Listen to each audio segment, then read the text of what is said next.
পার্বত্য চট্টগ্রাম কেন্দ্রিক রাজনৈতিক দল ইউপিডিএফের সংগঠক মাইকেল চাকমা ২০১৯ সালের ৯ এপ্রিল থেকে নিখোঁজ ছিলেন। ঢাকার শ্যামলী থেকে সাদা পোশাকে তুলে নিয়ে যাওয়া হয়েছিল তাকে। ৫ বছরেরও বেশি সময় ধরে গোপন বন্দিশালায় আটকে রাখা হয়েছিল, যেটি আয়না ঘর নামে অনেকের কাছে পরিচিত। সেখানে বন্দি থাকার পর গত ৬ই আগস্ট তাকে চট্টগ্রামের একটি সড়কের ধারে চোখ বেঁধে ছেড়ে দেওয়া হয়। বন্দিশালা থেকে ফিরে জানতে পারেন পুত্র শোক বুকে নিয়ে তার বৃদ্ধ বাবা মারা গেছেন। মাইকেল চাকমা আর জীবিত নেই ধরে নিয়ে রীতি মেনে তার শেষকৃত্য করেছে পরিবার। বিবিসিকে দেওয়া একান্ত সাক্ষাৎকারে গোপন বন্দিশালায় কাটানো দিনগুলোর অভিজ্ঞতা জানিয়েছেন মাইকেল চাকমা। ছেড়ে দেওয়ার আগে চোখ বেঁধে গাড়িতে তুলে নিয়ে যাওয়ার রাতটিকে জীবনের অন্তিম সময় হিসেবেই ভেবে নিয়েছিলেন তিনি।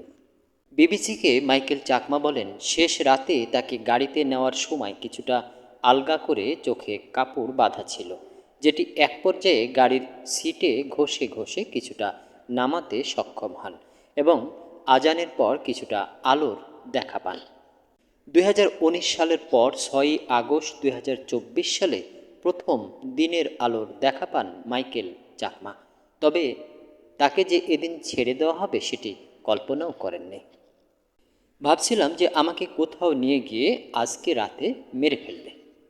দীর্ঘদিন পর ফিরে এসে মাইকেল চাকমা বলছেন, তার জীবনের এই প্রায় ৫.৫ বছর যারা শেষ করে দিয়েছে তাদের বিচার করতে হবে এবং রাষ্ট্রীয় বাহিনী এর সাথে জড়িত ছিল বলেই তার অভিযোগ। কিছুটা সুস্থ ও স্বাভাবিক হলে আইনি পদক্ষেপ নেওয়ার পাশাপাশি সরকারের কাছে যথাযথ ক্ষতিপূরণ দাবি করবেন বলেও বিবিসিকে জানিয়েছেন মাইকেল চাকমা। মাইকেল চাকমা জানান, গত প্রায় ৫.৫ বছর বেশ কয়েকটি গোপন কারাগারে তাকে রাখা হয়েছে। শুরুর দিকে জিজ্ঞাসাবাদ হয়েছে, তবে মাইকেল চাকমা জানিয়েছেন তাকে কোনো মারপিট করা হয়নি। তবে যেভাবে একাকী বন্দি করে রাখা হয় এবং যে পরিবেশে রাখা হয় সেটি তার ভাষায় অত্যন্ত অমানবিক এবং ভয়ঙ্কর রকমের মানসিক অত্যাচার। যেভাবে তারা রাখে এটা তো অত্যন্ত অমানবিক, এটা তো মানুষের বসবাসের জায়গা না, মানুষ এভাবে বাঁচে না, এটা তো কবরের মতো। গুহা আছে না গুহায় থাকলে মানুষ যেভাবে কিছুই দেখে না, কবরে থাকলে মানুষ যে কিছুই দেখে না, ঠিক এই রকম। এটা তো মানুষের বাঁচার মতো কোনো জায়গা না, কোনো জানলা নাই, একদম কোনো আলো ঢোকে না, বাতাস ঢোকে না, শুধু চারদিকে দেওয়াল, বলেন মাইকেল চাকমা। মাইকেল চাকমা যেসব নির্জন ঘরে বন্দী ছিলেন সেগুলোর বিবরণ দিয়ে বলেন, কোনো কোনো রুম ৭ ফিট বাই ১১ ফিট, কোনো রুম ছিল ৮ ফিট বাই ১১ বা ১২ ফিট এরকমের, মানে একদম ছোট ছোট রুম। ওখানে একটা খাট আছে ৩ ফিট বাই ৭ ফিটের, লোহার, কোনো জায়গায় কাঠের। মাইকেল চাকমা জানান, এই দীর্ঘ সময়ে ঘুরে ফিরে ৪-৫টি বন্দিশালায় তাকে রাখা হয়। এসব বন্দিশালায় আরও মানুষ আটক ছিলেন বলে তিনি নিশ্চিত করেছেন। গত ৫ বছরের বেশি সময়ে তার সাথে রাখা হয়েছে আরও দুজনকে। এছাড়া অদেখা দুজনের নাম তিনি শুনতে পেরেছেন। তবে এই সব বন্দির ভাগ্যে কী ঘটেছে সে সম্পর্কে কোনো ধারণা নেই মাইকেল চাকমার। তিনি বলেন, গোপন কারাগারে কেউ কাউকে দেখার বা কথা বলার সুযোগ ছিল না। তবে গোসল করতে নেওয়ার সময় বাথরুমের ছিদ্র দিয়ে উঁকি দিয়ে তিনি কিছু বন্দি বিভিন্ন সময় দেখেছেন। বিভিন্ন বয়সের লোক, কারোর আমি দেখেছি চুল পাকা, দাড়ি পাকা, কেউ কম বয়সী, কোনো কোনো লোককে দেখেছিলাম তার বয়স হয়তো ৫০-৪৫ এরকম হবে, কোনো কোনো লোক দেখেছি ৬০-এর উপরে হবে, কেউ একদম ইয়াং।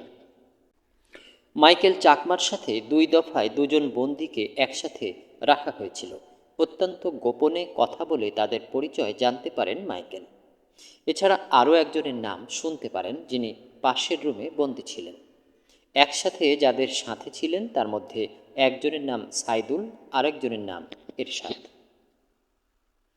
সাইদুলের বাড়ি ছিল রংপুরে, এরশাদের বাড়ি ছিল ঢাকার কচু ক্ষেতের কাছাকাছি, সে বলেছে। সাইদুলকে যেদিন নিয়ে যায় আমি আমার বোনের নম্বর মুখস্থ করিয়ে দিয়েছিলাম, কিন্তু পরে বুঝলাম মোবাইল নম্বরের শেষের একটি ডিজিটে আমি ভুল দিয়েছিলাম। মাইকেল জানান, তার পাশের সেলে জাকির নামে একজন ছিলেন বলে তিনি শুনতে পেরেছেন।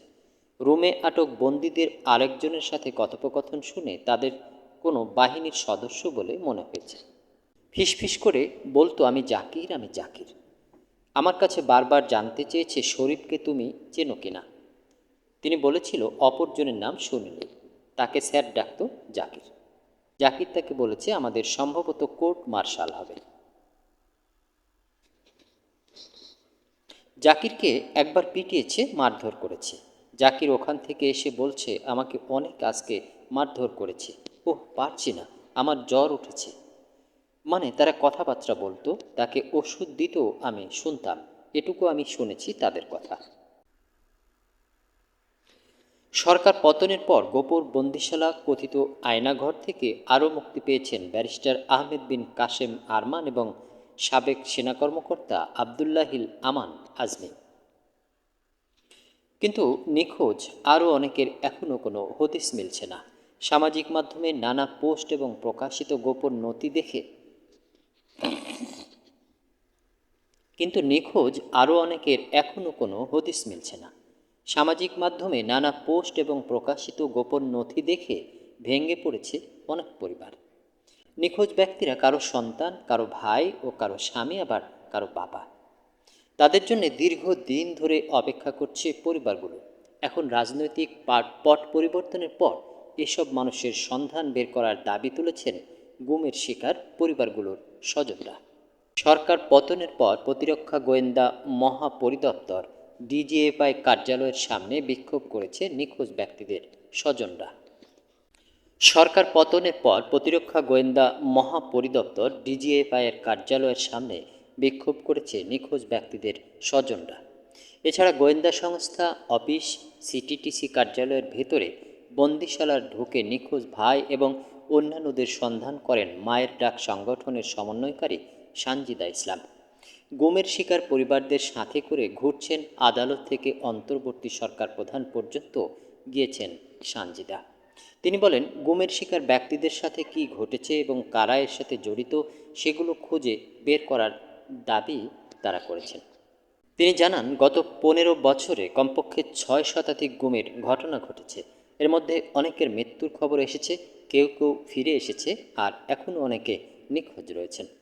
ঢাকার বাইরে যে পরিবারগুলো এরা তো অপেক্ষা করে আছে, সংখ্যাটা 150 বা 200 না, আমার মনে হয় সংখ্যাটা আরও বেশি। আপনি আবার ছাত্র আন্দোলন পর্যন্ত আসেন, যদি আরও অনেক মানুষ গুম। এটা আসলে মোস্ট প্রায়োরিটি থাকা উচিত এই যে উপদেষ্টা পরিষদ এসেছেন তাদের কাছে, বলেন সানজিদা। মানবাধিকার কর্মীরা বলছেন, অগ্রাধিকার ভিত্তিতে একটি কমিশন গঠন করে দ্রুত পরিবারগুলোকে স্বজনদের হদিস জানানো দরকার। নূর খান লিটন দীর্ঘদিন ধরে এসব গুমের ঘটনা নিয়ে কাজ করেছেন।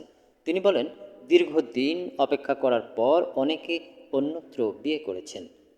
অনেকে আছেন যে ব্যাংকে টাকা তুলতে পারছেন না, অনেকে আছেন সম্পত্তির ভাগ নিতে পারছেন না, নানান রকম জটিলতা হচ্ছে। সুতরাং আমি মনে করি পরিবারকে এখনই স্পষ্টভাবে একটা কমিশন গঠন করে তদন্ত করে কি ঘটেছে, তারা কোথায় আছে বা নেই, এই বিষয়গুলো চিহ্নিত করা দরকার। গুমের সাথে জড়িতদের বিষয়ে নূর খান বলেন, দুষ্কৃতিকারীদের আইনের আওতায় আনা, কারণ তারা যত বড় অফিসারই হোক দুষ্কৃতিকারী। তবে আমরা প্রতিশোধ চাই না, আমরা ন্যায্য বিচারটাই চাই। আগে যে অবস্থা ছিল যে কাউকে ধরে মেরে ফেলতো, বন্দি করে ফেলতো, জিজ্ঞাসাবাদের নামে নখ উঠাই দিত, এটা করতো, গুম করতো, নানা নির্যাতন করত, আমরা চাই না তেমন ঘটনা ঘটুক। আমরা চাই সুষ্ঠু তদন্ত হোক, কী ঘটেছিল সেই ঘটনাগুলো প্রকাশিত হোক। এ ব্যাপারে স্বরাষ্ট্র উপদেষ্টা ব্রিগেডিয়ার জেনারেল অবসরপ্রাপ্ত ডক্টর এম সাখাওয়াত হোসেন এই সাক্ষাৎকার যখন নেওয়া হয়েছিল তখন তিনি স্বরাষ্ট্র উপদেষ্টা ছিলেন, পরে তার দপ্তর বদল হয়। বিবিসিকে জানান, সরকার বিষয়টি গুরুত্বের সাথে দেখছে। কে করেছে, কিভাবে করেছে, কখন করেছে, এটা তো একটা বড় ধরনের ইনভেস্টিগেশন। আমার মনে হয় পরবর্তী ক্যাবিনেটে নিশ্চয় এটা উঠবে, আলাপ করে একটা কমিশন করে সেই কমিশন খুঁজে বের করবে এটা। নিখোঁজ ব্যক্তিদের পরিবারের প্রতি কিছুটা ধৈর্য ধারণের আহ্বান করেন তিনি।